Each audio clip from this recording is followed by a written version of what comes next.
Bom dia, meus alunos. Hoje a nossa aula vai iniciar com a disciplina de História. Então, vamos lá. Hoje, a data, dia 31/8/2020. Anote aí. Vamos falar na matéria de História sobre um tema muito conhecido por todos, a independência do Brasil. Uma história muito importante para o nosso Brasil, para o nosso país. E eu logo inicio fazendo uma pergunta. O que para vocês, o que é a independência do Brasil?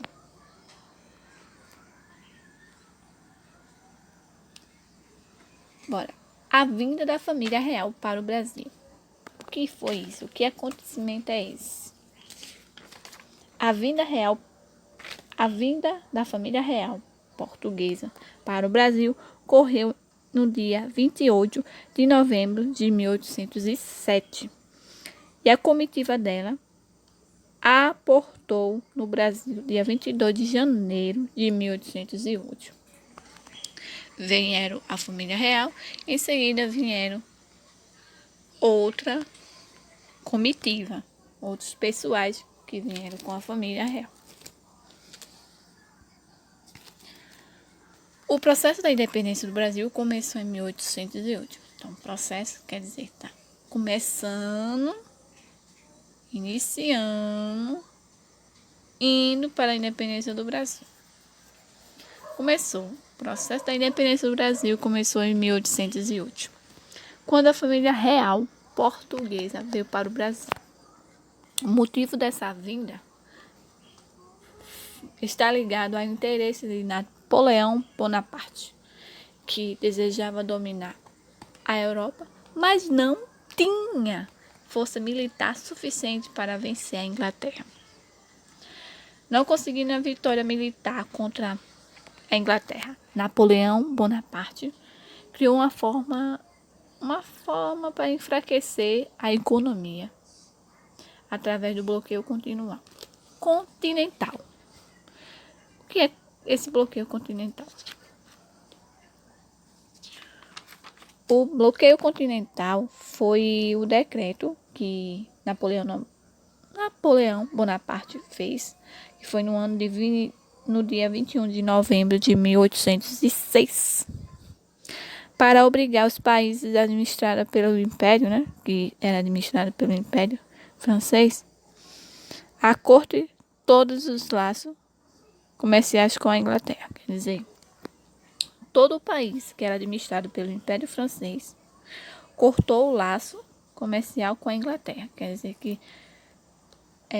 os países do Império francês não mais trabalhavam com a Inglaterra. Então, não vendia mais para a Inglaterra, nada. Não tinha nenhum vínculo mais.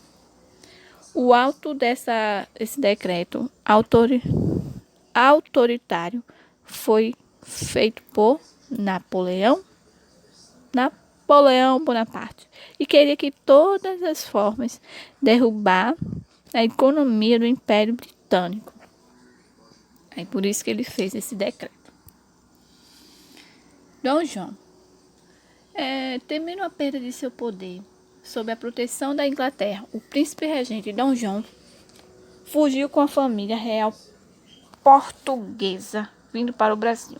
No período Napoleão, Dom João era príncipe regente de Portugal, pois a sua mãe,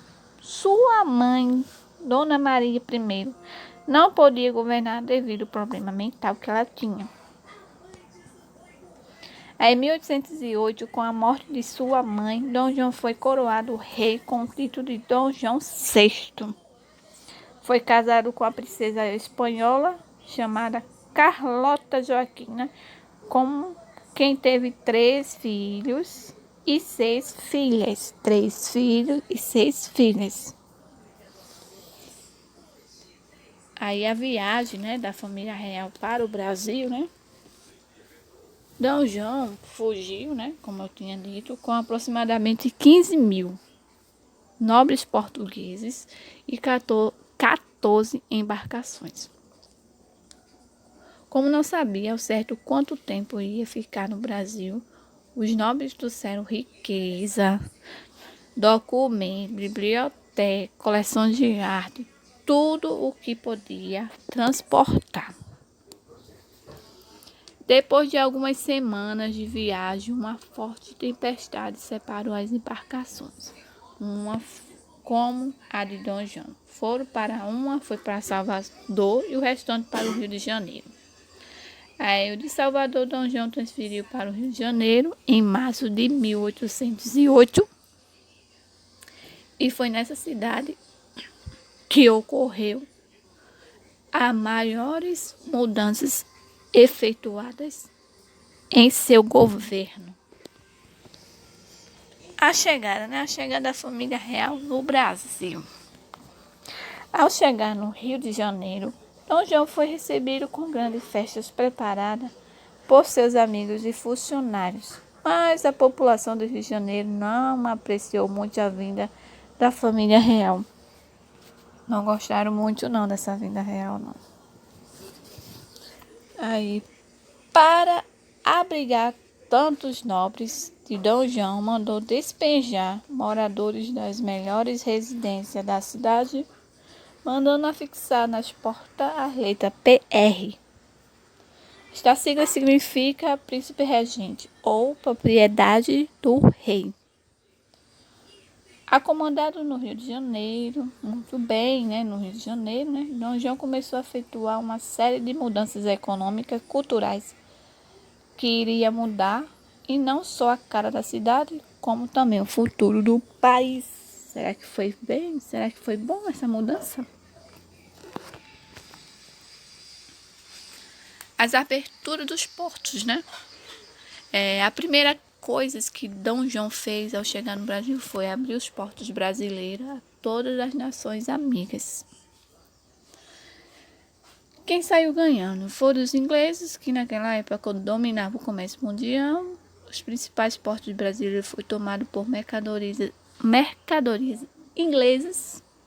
Havia inclusive produtos de inverno, que no calor tropical no Rio de Janeiro não tinha nem serventia para nada. Quer dizer, que eles nem vendiam muito, porque o calor daquele ia usar.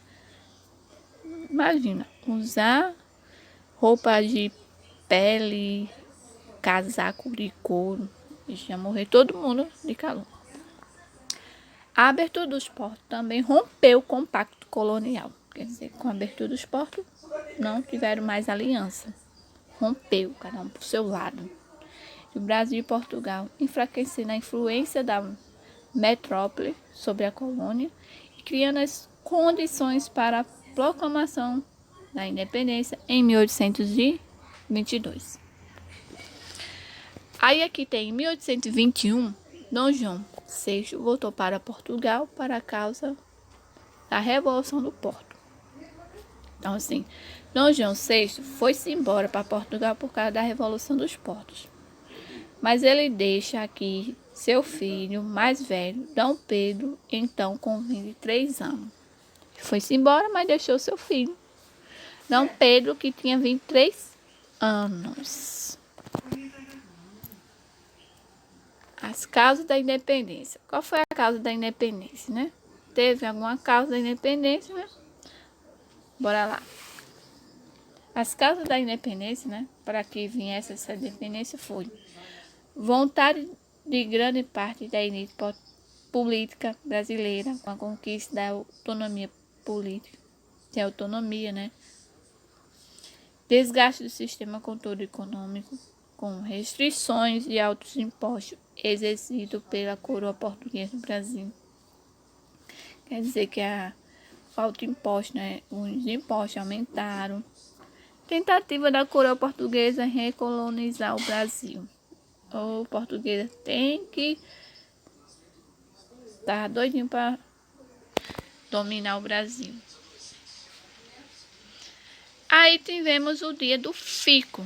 Esse dia do fico foi que Dom João VI, o pai, que o Brasil não aceitaria a recolonização, exigiu que o filho voltasse imediatamente para Portugal. Dom Pedro não acatou sua determinação, quer dizer, e não obedeceu à ordem do pai. Aí, dia 9 de janeiro de 1822, negou o chamado e afirmou que ficaria sim no Brasil. Por isso que temos o dia do fico. As medidas pré-independência, quer dizer, pré-independência é chegando à independência, ainda não é a dependência.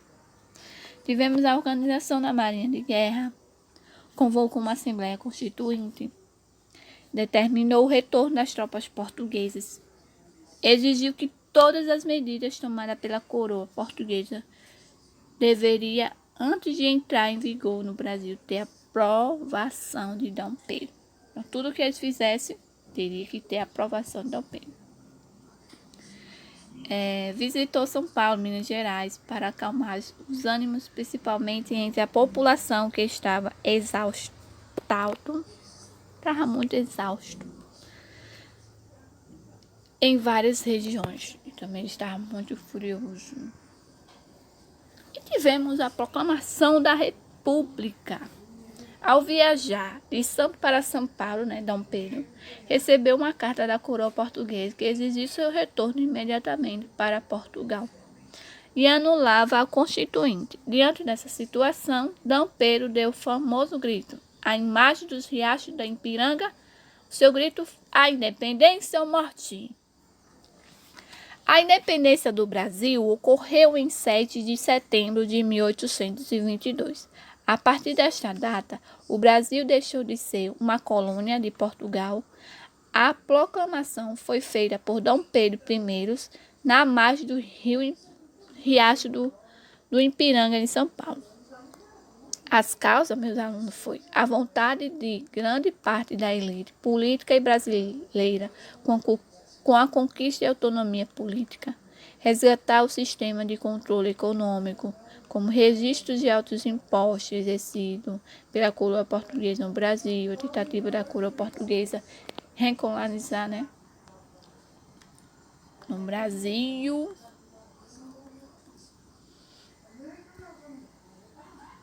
E após a independência, Dom Pedro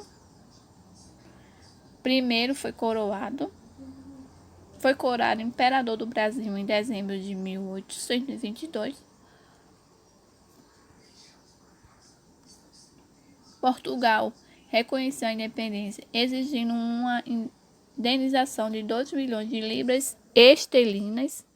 Em algumas regiões do Brasil, principalmente no Nordeste, ocorreram revoltas comandadas por portugueses contrárias à independência do Brasil. Estas manifestações foram duramente reprimidas pelas tropas imperiais. O Nordeste fazendo, olha, até o Nordeste aparece na história da independência, como é importante o nosso Nordeste, Essa foi um pequeno resumo sobre a nossa história da independência do Brasil, para vocês saberem a importância dessa história no nosso país e valorizar mais ainda o nosso Brasil. Bom estudo. Ficam aí, pequeno resumo. Estudem. Tchau, tchau. Até a próxima aula.